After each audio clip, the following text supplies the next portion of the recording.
A new poll says that President Trump will lose to every major Democrat running for president, even Cory Booker. Does that mean that Trump's re-election chances are doomed? We will take a look back on some of our favorite polls and election predictions from 2016. Then, Democrats' Watergate testimony flops in Congress, and a jury orders an American university to shell out $11 million to a bakery that it wrongly smeared. We will analyze the high price of social justice. All that and more. I'm Michael Knowles, and this is The Michael Knowles Show.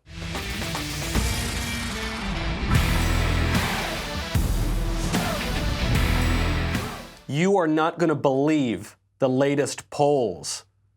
I mean that very literally. You are not going to believe them because they are absolutely ridiculous. But we will take a look. First, support for The Michael Knowles Show comes from our friends at Rocket Mortgage by Quicken Loans. Finding the right house is not easy. You are telling me. I wander around LA, I look at all these nice houses and everything. Either there's $7 zillion or there's something wrong with them, or it's hard to get financing, or it's hard to do this or do that. Finding the right mortgage can be very difficult, but Rocket Mortgage is doing more to help you understand the home buying process so you can get exactly what you need, because it's not just a mortgage, it's your mortgage, and they have found a better way. Their team of mortgage experts is obsessed with finding a better way, which means that their number one goal is to make the home buying process smoother for you. You know, if you've ever even looked at homes, you know how difficult this can be. Rocket Mortgage is there with award-winning client service and support every step of the way. Quicken Loans has helped millions of Americans achieve their dreams of home ownership, and when you are ready to purchase the home of your dreams, they can help you too. When you work with them, you get more than just a loan, because Rocket Mortgage is more than just a lender. Get started online right now at rocketmortgage.com/Knowles, Knowles. Equal housing lender licensed in all 50 states, NMLS consumeraccess.org, number 3030. Rocket Mortgage by Quicken Loans. Push button, get mortgage. A shock poll out just today from Quinnipiac University. This is not a poll of who's winning the 2020 Democrat primary contest. This is a poll that shows head-to-head how people would vote when someone gets the nomination and they run against President Trump. So the poll shows that Joe Biden beats Donald Trump 53-40. I don't know where that other 7% goes. Maybe it goes to like Bill Weld or somebody. Maybe Ron Paul is going to run again. I don't know. 53-40. Bad news for Trump, huh? Shows that Bernie Sanders in second here is going to beat Donald Trump 51-42. Still totally decisive. Now, maybe this is plausible. I mean, those two guys have been running at the top of the pack for a long time in the Democrat race. Okay. Then it shows Kamala Harris beats Donald Trump 49-41. Not sure I'm buying that. Liz Warren beats Donald Trump 49-42. Pete Buttigieg, 47, beats Donald Trump 42.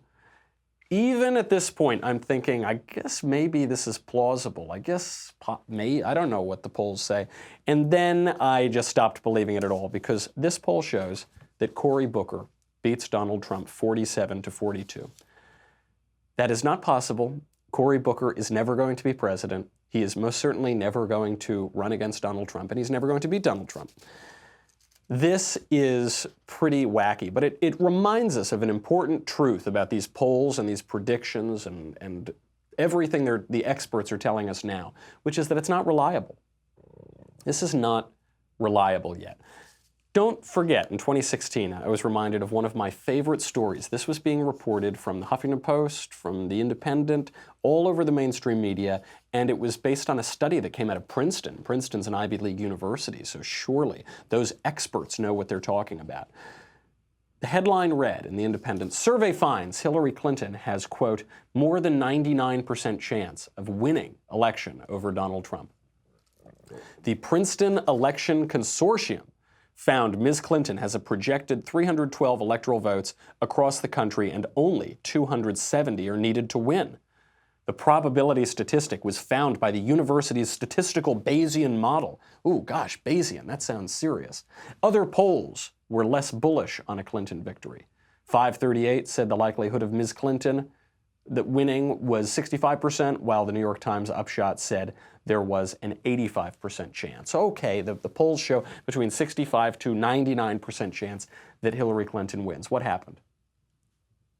That's that 1% turned out to be correct. Huffington Post reported another similar story. They said, HuffPost forecasts Hillary Clinton will win with 332 electoral votes. Democrats stand a strong chance of taking control of the Senate as well. How did that turn out? Had the Democrats still don't have the Senate.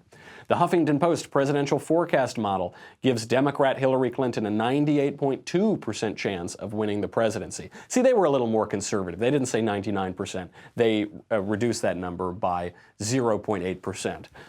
Republican Donald Trump has essentially no path to an electoral college victory. So the Princeton version said that Hillary would get 312 electoral votes to 270. Huffington Post said that Hillary would get 323 electoral votes. What happened in reality?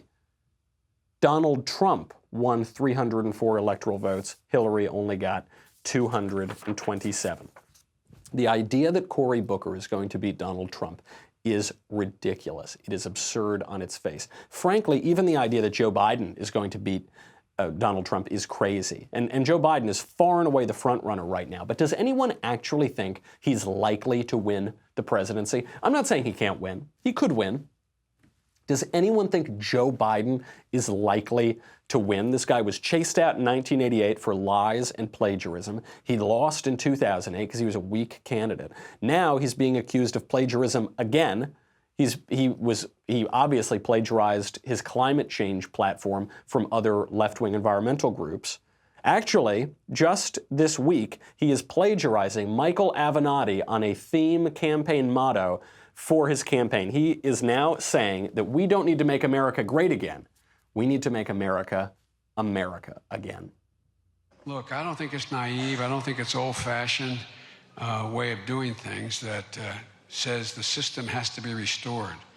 I think it's time to, he says, let's make America great again. Let's make America America again. Okay, wow. This is not a great slogan, by the way, because it's just reacting to Donald Trump. It's reacting to Trump's slogan, Make America Great Again. So Trump is still in the stronger position here. Joe is just setting himself up as someone attacking Donald Trump instead of offering something himself. But then we found out, apparently he cribbed that line from Michael Avenatti, the disgraced lawyer who pimped out Stormy Daniels and apparently didn't pay her very much. So he steals this line from Avenatti. Avenatti goes on Twitter and says, "You took my line, I thought of it first." Actually, it turns out that both of them stole the line from Scott Baio, who was endorsing Donald Trump at the 2016 Republican National Convention. So, of course, let's make America great again, but let's make America America again.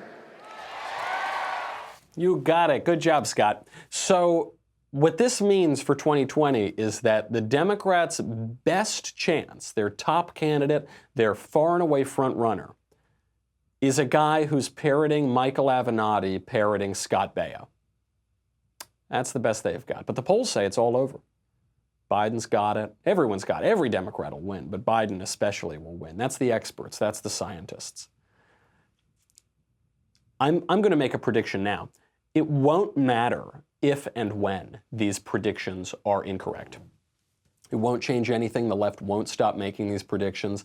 The people who bought them won't stop believing the people who made them. The left never has to apologize for wrong predictions. A perfect example of this came out just the other day from ABC News. I don't know who dredged it up. It was probably Media Research Center, somebody like that.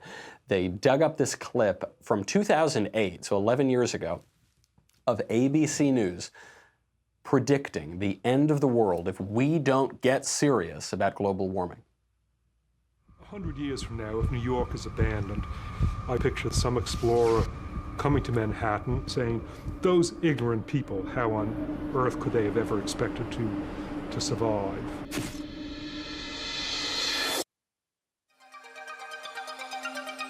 We're running out of oil, we're running out of water, we're running out of atmosphere, we're poisoning the whole planet. We have a chance to get it right.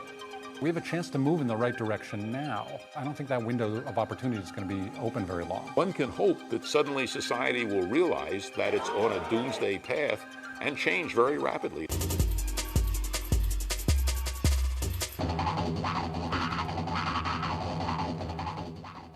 It's June 8th, 2015. 1 carton of milk is $12.99. Gas has reached over $9 a gallon. I'm scared as hell right now, but I have to get this out. If we continue on the business as usual trajectory, there will be a tipping point that we cannot avert. We will indeed drive the car over the cliff. So this is the tipping point. We're not going to be able to afford milk. We're not going to be able to afford gas. It's all going to be over. Gas is going to be $11 a gallon, something like that. You know what gas actually cost in 2015? They were projecting this 7 years out. It cost $2.40 a gallon. It cost 81.5% less than they predicted it would. How about gallon of milk? Gallon of milk was supposed to cost $9 a gallon in 2015. Well, we have the numbers. We've lived past 2015. In 2015, a gallon of milk in the United States cost on average $3.31 a gallon. That's 63% cheaper than was predicted.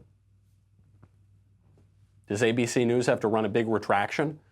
Do the people who appeared in that video have to say, oh, we were wrong? No, what happens now is the left says, oh, yeah, that was crazy. They didn't know what they were talking about. But global warming is still super duper serious. Yeah, those people, okay, they're wrong, but the people who are making the same predictions today, they're right. Those people in the video, they weren't scientists. They're not serious people. Actually, they were. They were some of the leading scientists and scientific policymakers in the country. We'll get to that in a second. But first, I have got to tell you about an absolutely incredible new product that I just got. I gave it to my stepbrother for his wedding. My stepbrother recently got married. And so I have this new sponsor, paintyourlife.com. And Paint Your Life, what they do is you upload a photo that you like of you or your family or a friend or something, and they will create a painting of that photo. And it can be watercolor, it can be oil, it can be whatever kind you want. I did an oil painting. It was a photo from my stepbrother's wedding, and I thought, I don't know, this is some online service. We'll see how it looks. I'm not expecting that much.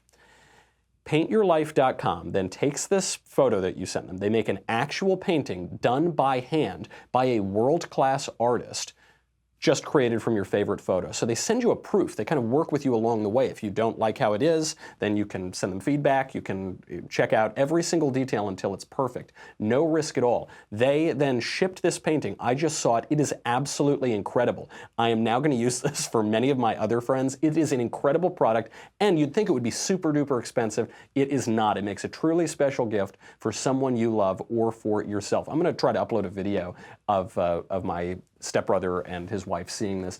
Just an amazing product. It is so cool. Right now, as a limited time offer, you can get 30% off your painting. And they're not that expensive to begin with. Now you get 30% off. Do this. It's an incredible product. Get it for yourself, get it for your family, or get it for a friend and give it out as a gift. Free shipping. There's no risk. If you don't like the painting, if you reject it, you'll get a refund. It is no risk.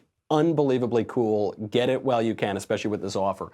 The way to get this offer, do it right now, is to text Knowles to 484848. That's Knowles to 484848. Knowles 484848. Message and data rates may apply. Super duper cool product. So that video about how climate change is going to destroy the world and gas is going to be $11 and milk is going to be $9. Who was predicting all that stuff? Was it just some wacko? No. Well, yes, but it so happens that these are expert, totally established people. One of those guys was John Holdren. John Holdren was Barack Obama's top science advisor in the White House.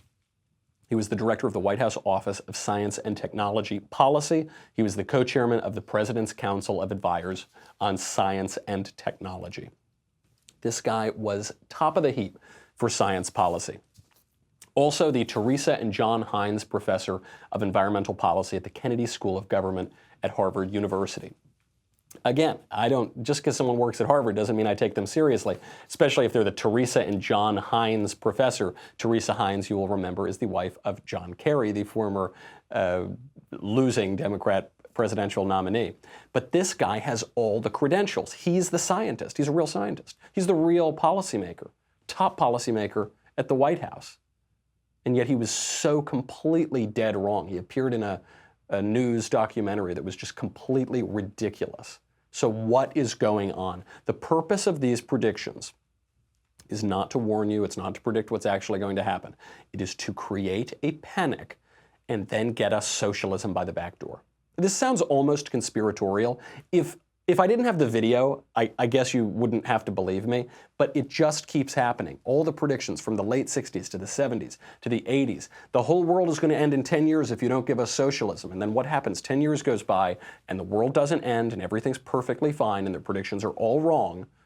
And they tell us, no, but it's really going to end in 10 years if you don't give us socialism. It's all about taking control of your property, of your liberty, of your government.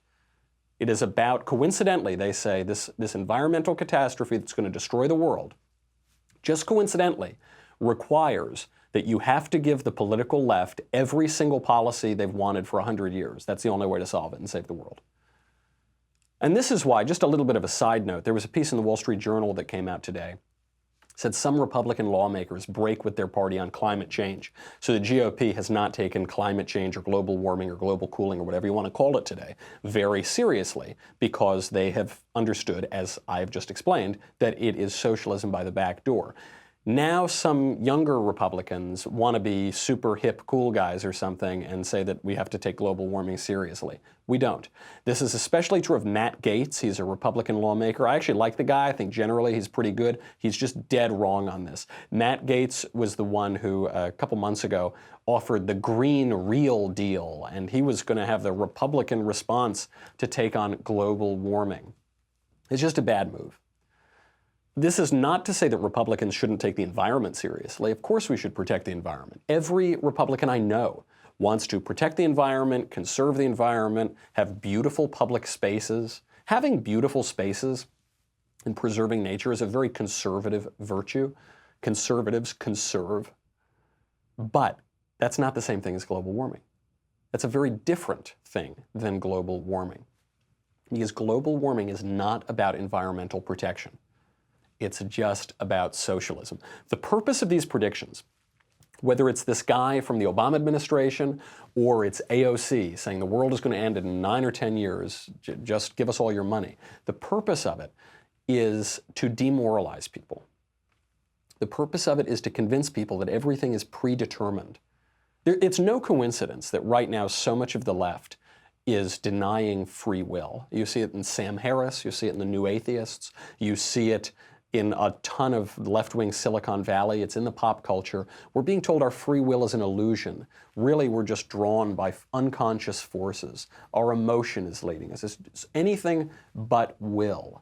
The left has always done this. This is nothing new. This is not some cool new futuristic idea out of Silicon Valley. The left has said this forever. The early socialists and communists, 100 and 150 years ago, they said that they had discovered the science of history. They used this phrase. The science of history.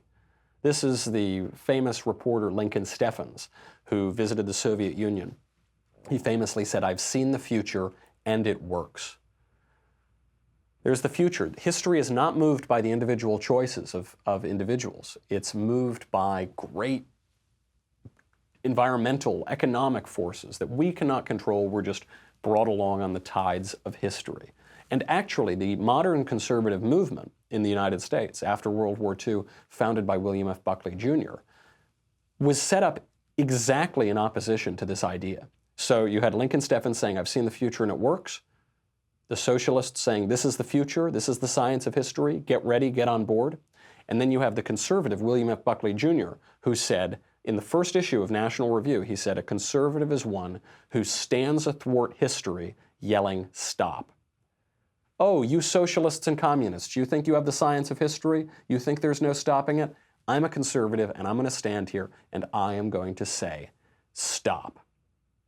And that's what we're doing. We're saying, no, will does matter. Your predictions don't come true. You don't know the science of history. You don't know the future. Your predictions are bogus, and you're not going to use those crazy, fear-mongering predictions to get us to give up our liberty and our property and our freedom.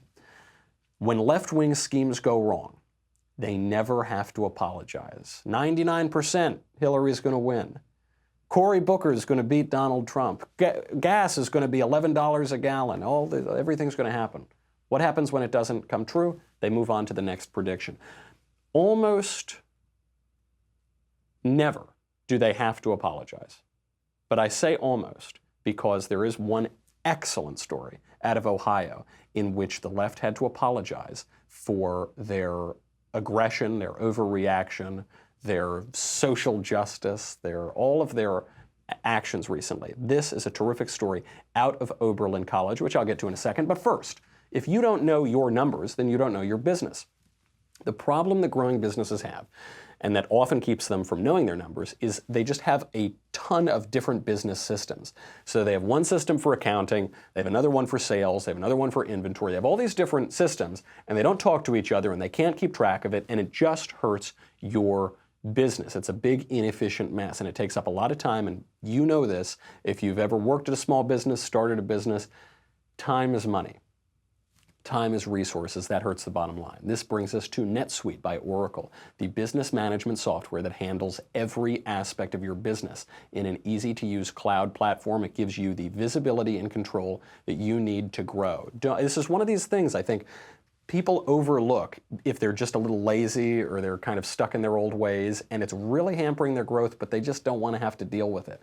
With NetSuite, you save time, money, and unneeded headaches by managing sales, finances, and accounting, orders, HR instantly, right from your desktop or phone. Just do it. Don't be lazy. Don't get stuck in your old ways that are costing you money. That's why NetSuite is the world's #1 cloud business system. Right now, NetSuite is offering you valuable insights with a free guide, 7 key strategies to grow your profits at netsuite.com/Knowles, Knowles. That's netsuite.com/Knowles, Knowles. Download your free guide, 7 key strategies to grow your profits, netsuite.com/Knowles, Knowles. Rarely does the left have to apologize when it gets things wrong, but today we have one of those rare examples. An Ohio jury is ordering Oberlin College to pay $11 million to a bakery that it libeled as racist and racially profiling and bigoted. This is Gibson's Bakery and Market, just outside the school. A couple years ago now, a student, Jonathan Aladdin, was accused of attempted robbery for allegedly trying to, quote, steal wine or otherwise illegally obtain wine from the bakery. He was there with 2 of his buddies. They were arrested and accused of misdemeanor assault. Okay, no big deal. College kids all the time either try to buy booze illegally or maybe they try to lift it afterward.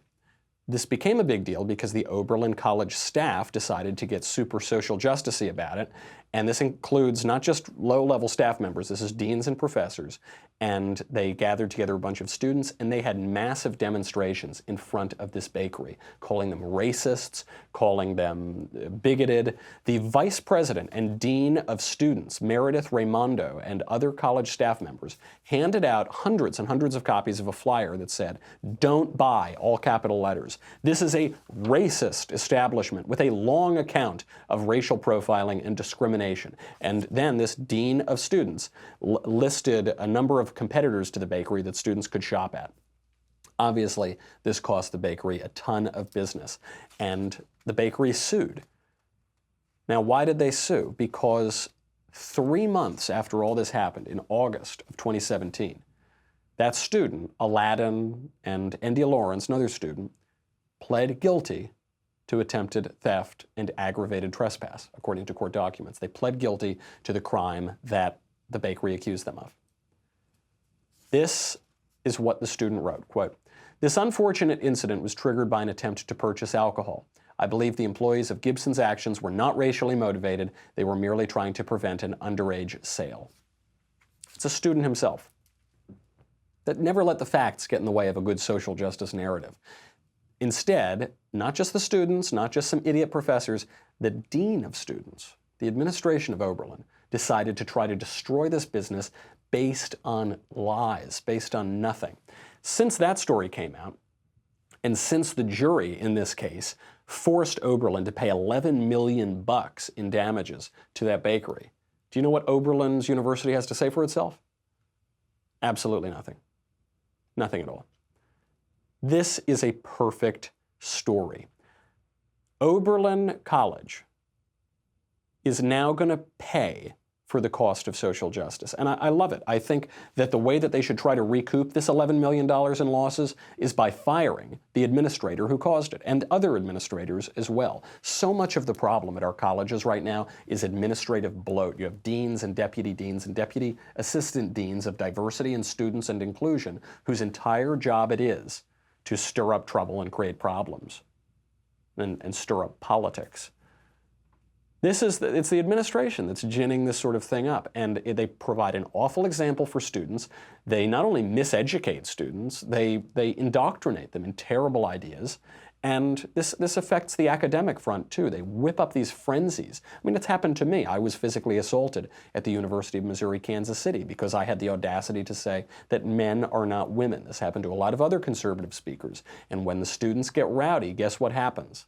Instead of the administration saying, listen, students, you should hear out other ideas and form your own opinion, what do they say? They say, good, go, we stand with you. It's awful that those conservative speakers came to campus. Huge embarrassment for Oberlin College right now. Symptomatic of a larger embarrassment for all of these American universities. And it shows you this important truth about the left. Ann Coulter actually told me this when I was in college. Keep this in your mind. Know it in all political debates. When the left calls you racist, you know you've won the argument. We will explain and examine a key aspect of this from the 2020 race. Plus, we've got to get to Joe Biden's big flip-flop and the Democrats' Watergate flop. But first, coming up tonight at 7:30 p.m. Eastern, 4:30 p.m. Pacific, tune in to our next episode of Daily Wire Backstage. Daily Wire God King, Jeremy Boring, Little Ol' Me, Ben Shapiro, Andrew Klavan, and this week's special guest, Dave Rubin, will be sipping whiskey, smoking stogies, and figuring out how to not have all of our shows taken off the air, which is a daily threat that we are now getting from YouTube and other platforms. As always, only Daily Wire subscribers get to ask the question, so be sure to subscribe right this minute. Why else should you subscribe? You get me, you get the Andrew Klavan Show, you get the Ben Shapiro Show, you get the Matt Walsh Show, you get to ask questions in the mailbag, you get Another Kingdom, you get to ask questions backstage, you get the Leftist Tears Tumbler. Oh, that's good. That sounds like that tastes like the 2016 polls. You know, you've got to age them. Sometimes leftist tears taste better with a little bit of age. So you age them for about 3 years, and those polls that show, Hillary has a 99% chance of winning. That's good. Hillary's going to get 323 electoral votes. That's good. It's like a little indulgence because none of it happened. Go to dailywire.com. We'll be right back with a lot more.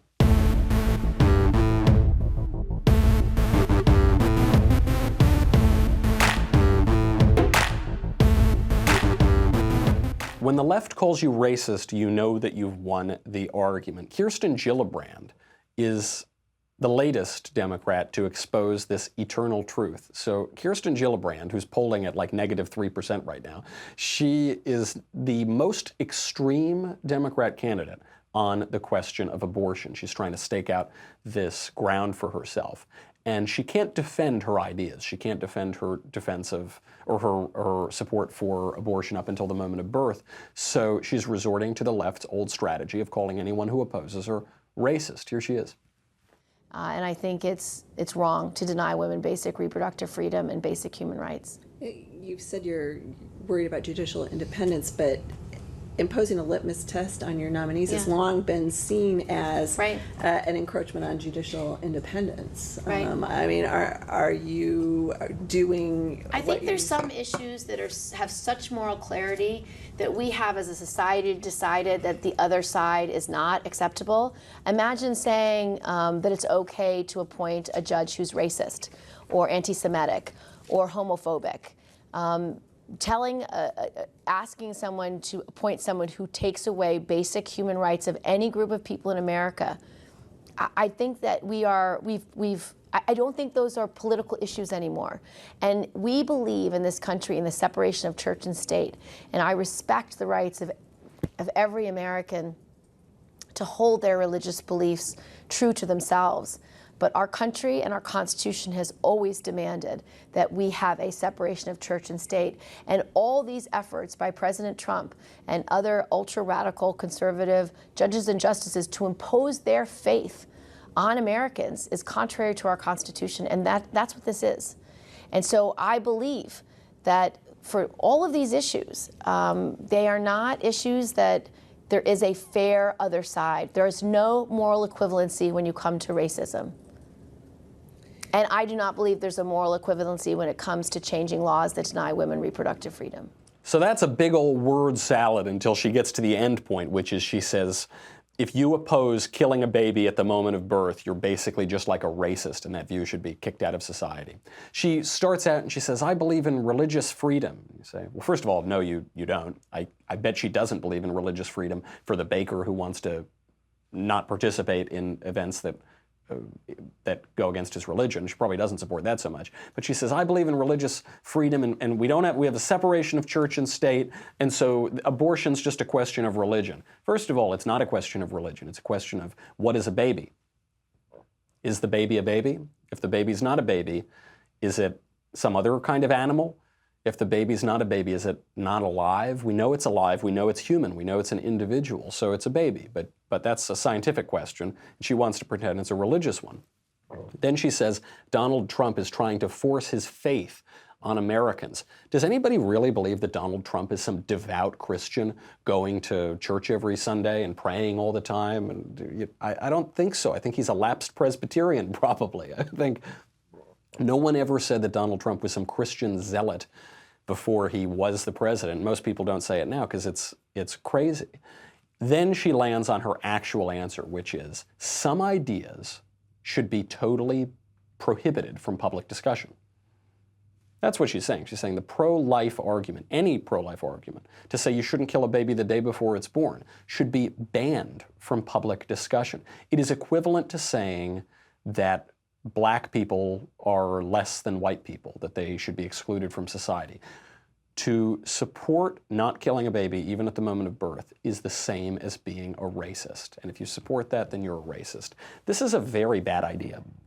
94% of Americans oppose late-term abortion. 94%. Kirsten Gillibrand and other Democrats have now staked out a position for themselves that 94% of Americans oppose. In fact, I think the 6% who don't oppose it are basically just all the Democrat candidates for president. 6% of Americans support her position. Worse than that, she is now accusing 94% of Americans of basically being racists, or of holding a view that is the equivalent of racism and that is unacceptable and that nobody should be allowed to hold in America. The view that a baby who's about to be born shouldn't be killed. That's the view. This is an extremism that is not going to serve them well in the general election. It's part of a broader abortion extremism that we're seeing among Democrat candidates. Joe Biden is now showing this. Joe Biden used to be the moderate candidate. He was trying to stake out his position as the moderate. Now he's flip-flopping on the Hyde Amendment. And the Hyde Amendment is an old law which prohibits taxpayer funding for abortion. Or that's what it says it does. It actually doesn't do that. In America, we give Planned Parenthood over $500 million a year. And the way that we say that it's not violating the Hyde Amendment is that we say that money is only going toward the non-abortion services. So you can't use any of the taxpayer money for the abortion services at the abortion clinic. You can only use it to pay the electricity bill or to keep the lights on or to keep the cable subscription or whatever. Obviously, money is fungible. So if you give money to an organization and you say, spend that dollar on one product but not on another, that's meaningless. Money is totally interchangeable. But that's at least the way that Democrats have convinced us that we're not paying for abortion services as taxpayers. So Joe Biden supported that measure, at least. He said, okay, at least in name, we can't have taxes go to abortion. Now, he's changed his tune. I can't justify leaving millions of women without access to the care they need and the ability to exercise their constitutionally protected right. If I believe health care is a right, as I do, I can no longer support an amendment that makes that right dependent on someone's zip code. See his chain of thought? What he said is, if I believe that health care is a right, and I also believe that abortion is health care, I mean, that's the new Democrat line. Used to be abortion should be safe, legal, and rare. Now Miley Cyrus licks a cake that says abortion is health care. And I licked a cake that said taxation is theft, which you can see on the internet. But that's a side point. So if you believe those two things, abortion, or rather health care is a right, which is a meaningless statement. What does it mean health care is a right? Health care is a commodity. It costs money. Do you have a right to someone else's property? Do you have a right to someone else's labor? No, it's a meaningless statement. But the Democrats have adopted that one. They started to adopt that in about 2008. And if you believe that abortion is health care, which again, obviously it isn't, sure ain't health care for the baby that you're killing. If you believe those two things, then you have to logically conclude that abortion is a right guaranteed by the government and therefore paid for by the government. You start out with two faulty premises, you're going to get to a faulty conclusion. Garbage in, garbage out, and Joe Biden is spewing that garbage out of his mouth from the campaign trail. And this is alienating a lot of his prospective voters. There are a lot of people who are anti-Trump, never Trump, moderates, conservatives who hate the president, whatever, who probably could convince themselves to vote for Joe Biden. Joe Biden's been around for a long time. He seems kind of moderate. He seems kind of stable. We all know who he is.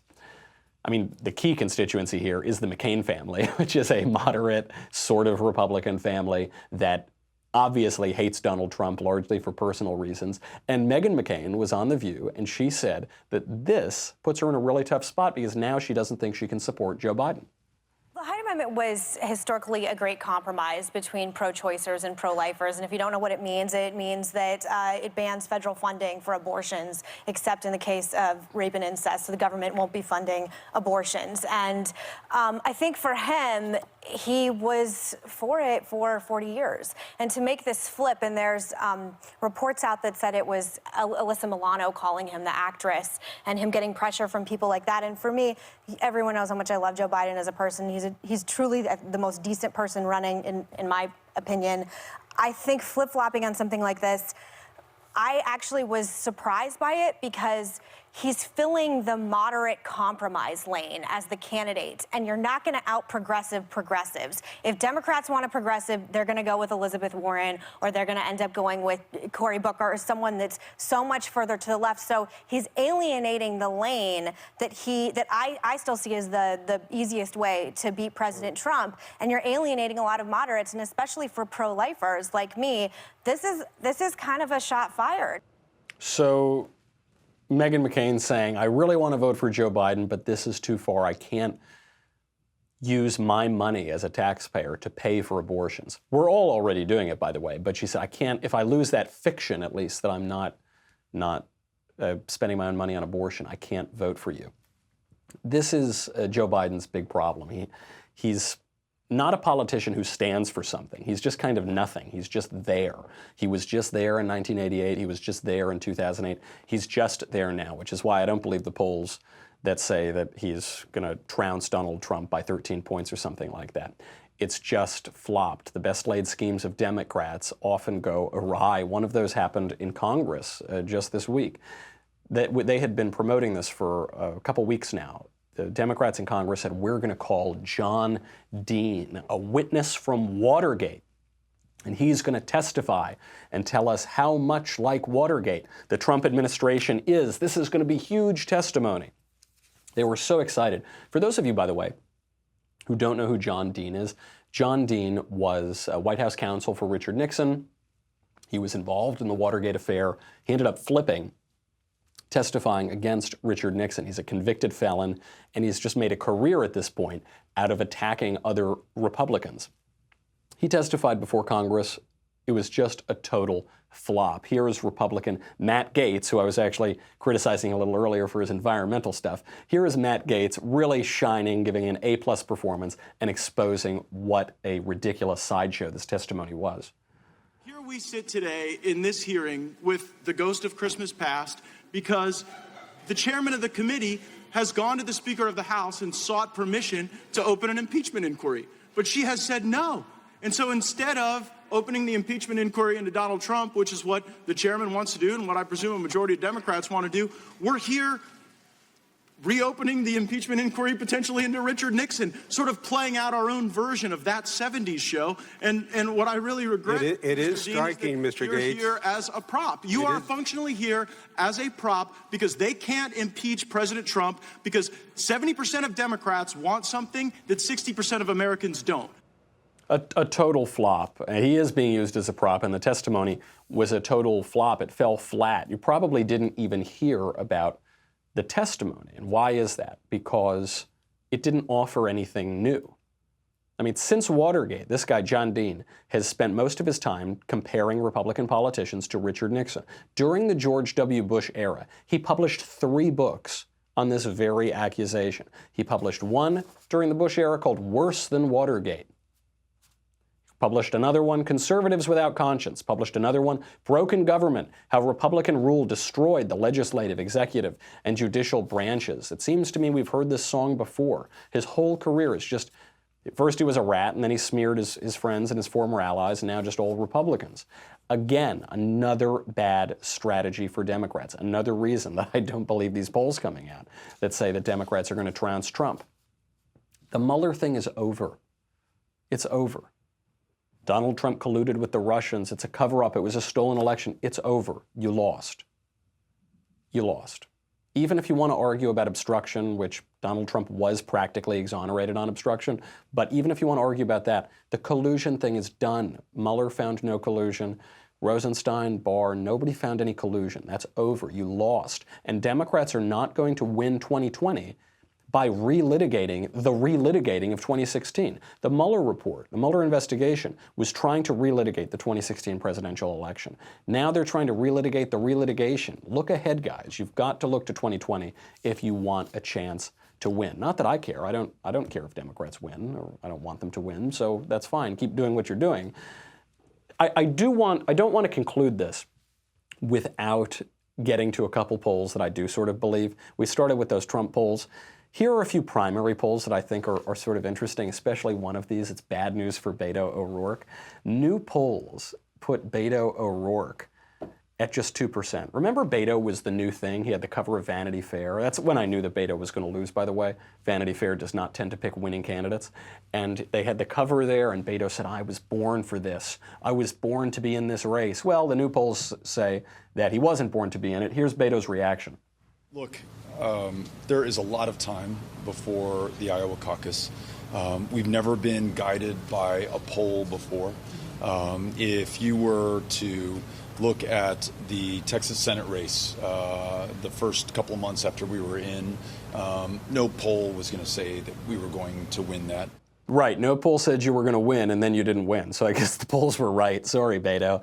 Bad news. It doesn't look like he's going to be able to resurrect his campaign because Pete Buttigieg crawled inside of Beto's body, ripped out his intestines, and ate his soul. So there are other bad polls for Bernie Sanders. Bernie Sanders has been consistently ranked number 1 or number 2 in the Democrat pack. Now he has been overtaken in a new poll by conducted by The Economist and YouGov. And who is beating Sanders as of now? Elizabeth Warren. So Elizabeth Warren has now got 16% of Democrat support, edging out Sanders at just 12%. Why is this? How is it possible that Pocahontas is winning? She's unlikable. That's absolutely true. But she's not 100 years old. Bernie is somewhat likable, but he's just ancient. He's just old news. Elizabeth Warren is also much smarter than Bernie Sanders. I mean, just on raw IQ, she's just smarter. She's also more mainstream than Bernie Sanders. Bernie has been an independent or a socialist his entire life, except for the brief moments when he identifies as a Democrat to run in their primaries. She's a woman, so in this time of intersectional politics and victim politics, she can claim that. I think that helps. And while she's unlikable, she doesn't seem evil. She just seems annoying. And I think that is enough to help propel her a little bit. I still don't really think she's going anywhere, but really tough news from polls that are probably more likely to be correct. I mean, these are polls that are tracking a very particular thing in a short period of time. The first Democrat debates are about to happen. They're just tracking how the Democrats are faring among Democrats. That's very different than trying to take some national poll of some random candidate that no one's ever heard of and put him up nationally against Donald Trump when there hasn't been a primary, there hasn't been anything like a general election. So I think the left probably should not take too much solace in the general election polls, but they probably could be a little bit worried about those primary polls because at the moment, their front runner is weak. You've got surging candidates, and none of them are terribly likable. That's our show. We got a lot more to get to, but you'll have to ask it on Backstage. Then get your mailbag questions in for tomorrow. In the meantime, I'm Michael Knowles. This is The Michael Knowles Show. I'll see you then.